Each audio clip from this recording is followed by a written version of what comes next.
Bonjour. Bonjour. Comment ça va? Donc, si vous aimez les dates, J'adore les dates. vous pouvez en manger quand vous voulez pendant l'interview, c'est fait. Merci. Lorsque vous étiez ministre de l'Éducation, vos copains, je crois que c'était Valeurs Actuelles, c'est ça? Vous avez fait une, moi je m'en souviens.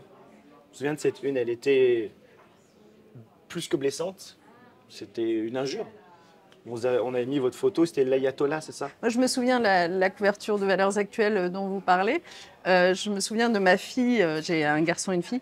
Ma fille, vers l'âge de 5-6 ans, débarquant un jour dans le salon avec ce journal. Malheureusement, comme j'étais ministre et tout ça, on recevait la presse, toute la presse en papier à la maison. Donc, on n'avait pas fait attention, on l'avait laissé traîner. Débarquant avec ce journal et en me disant « Maman, pourquoi ils disent que tu es la casseuse de l'école ?» C'est vrai? Bah ouais, alors du coup on peut en rire et d'ailleurs j'ai essayé d'en rire avec elle, mais honnêtement c'est dégueulasse, c'est insupportable, donc non, j'aime pas qu'on Quand ça vient parle... toucher, quand ça touche à la famille, aux enfants. Ouais, bien sûr. Alors déjà, moi je vais vous appeler Najat Vallaud-Belkacem en entier parce que j'ai remarqué quelque chose quand on parle d'une femme politique, souvent on dit Ségolène, Rachida, Rama, Fadela ou Najat. Pourquoi on vous réduit comme ça à un prénom? On va dire que c'est par affection, Ouais. partager naturellement cette affection réciproque. C'est un vrai truc moi, que j'ai remarqué. Pourquoi on se permet de dire Najat ou Ségolène et qu'on ne dit pas Gérald, par exemple? J'en ai eu conscience un jour, on est en 2008, je me présente dans une élection au Conseil général à Lyon, dans un canton qui est vraiment, qui n'a jamais été à gauche. D'ailleurs, comme d'habitude, on m'envoie là au casse-pipe. Sauf que ce canton, je vais le remporter en réalité, à la surprise générale. Et je me souviens très bien du bureau dans lequel on décompte les voix le dimanche soir du second tour. Et les gens qui décomptent, au début, disent Vallaud-Belkacem Najat, Najat Vallaud-Belkacem, puis ensuite ils disent le nom de mon adversaire, etc., quand c'est son bulletin qui sort. Puis au bout d'un moment, mon nom à moi revenait tellement fréquemment, et en fait ils étaient contents qu'il revienne fréquemment, qu'au lieu de dire Najat Vallaud-Belkacem, ils ne disaient plus que Najat, Najat, Najat, Najat, Najat.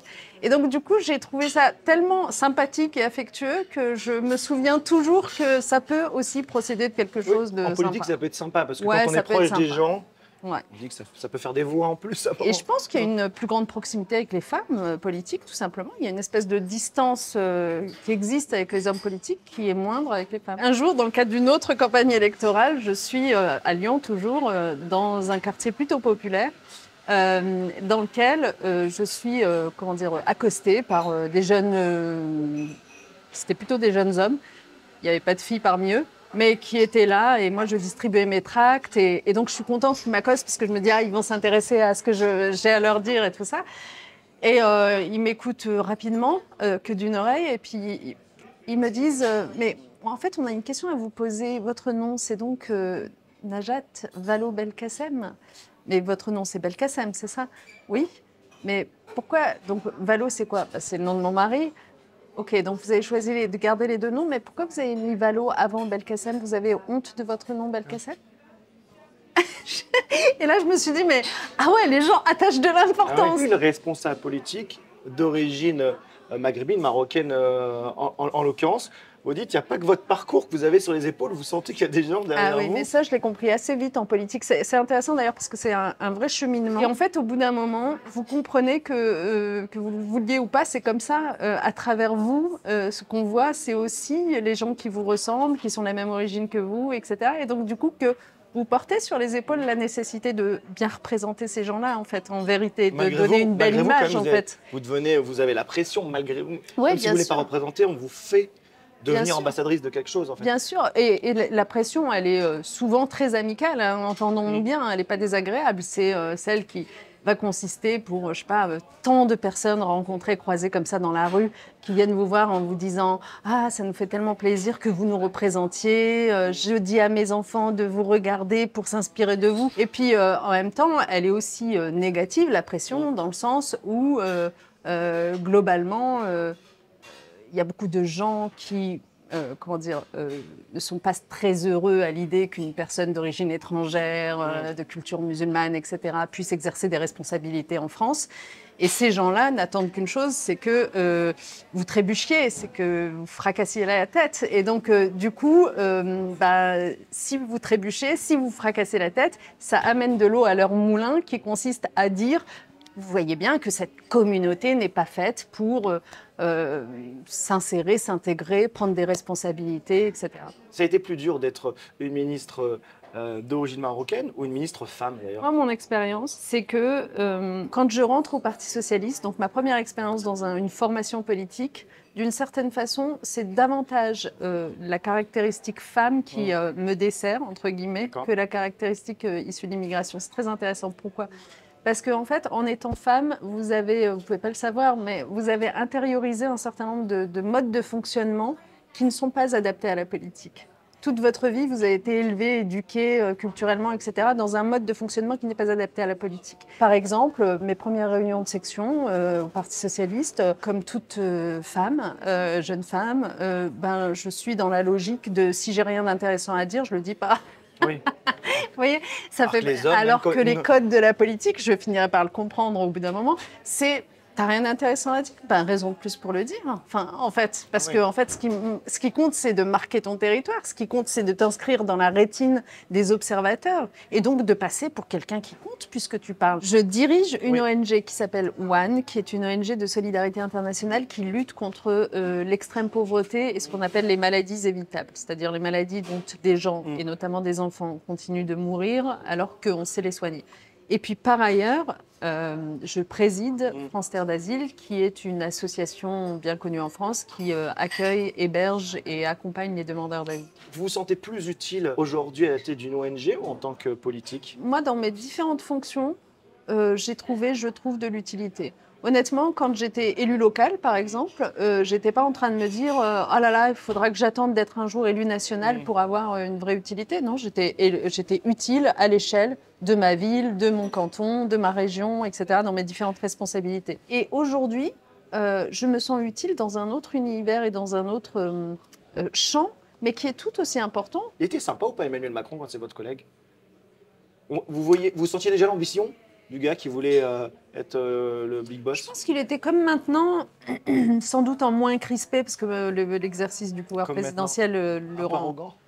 Bah, comme maintenant, dans le sens capable de séduire quand même. Enfin, je pense que c'est ce qui le caractérise, sinon il ne serait pas là où il est. Il était capable de séduire avec cette espèce d'aptitude assez particulière de laisser croire à tout interlocuteur qui était en face de lui que ce dernier racontait était la chose la plus intéressante et originale qu'il ait jamais entendue de sa vie.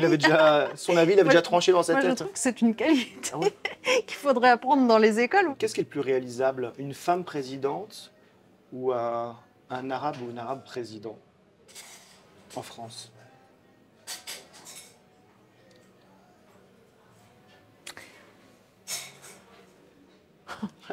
Un jour, j'avais été vraiment choquée parce que je m'étais rendu compte qu'il y a des séries politiques, Baron Noir par exemple, non pas Baron Noir, Les Sauvages. Oui, Les Sauvages. Les Sauvages qui racontent l'arrivée d'un arabe à la tête de l'Élysée. Roche Dizem. Roche Dizem. Et s'agissant des séries politiques qui raconteraient l'arrivée d'une femme, j'avais lu, je suis désolée, ça ne me revient pas, mais l'histoire d'une série qui s'est faite, je crois, dans laquelle normalement c'était une femme qui devait devenir présidente et l'actrice qui devait jouer le rôle de cette femme s'est décommandée au dernier moment, d'accord, du tournage. C'est incroyable, je vais vous retrouver ça. Et donc, obligeant le scénariste, réalisateur, etc., à changer ce qu'ils avaient prévu comme dénouement de la campagne présidentielle qui avait cours. Vous vous dites, mais même dans la fiction, on n'arrive pas à avoir une femme présidente. Dans Baron Noir, il y a une femme présidente. Après vous venez de me donner l'exemple de Baron Noir. On vous entend peu parler, ou peut-être qu'on vous interroge peu, de vos origines marocaines. Quel est le rapport avec votre pays d'origine? Je suis retournée récemment dans le village de mon enfance. Ça a fait pas mal circuler sur les réseaux sociaux et tout ça. Et en fait, les gens, ça a été un déversement de messages. Enfin, ça m'a énormément touchée, honnêtement, parce que en fait, les gens sont contents, quoi. Sont contents qu'on parle de ses racines, de ses origines. On n'est pas des robots. On n'est pas des voilà. On a une histoire, on a un passé, et je pense que c'est important de la remettre au centre du jeu. C'était quand votre dernier date dans la vie?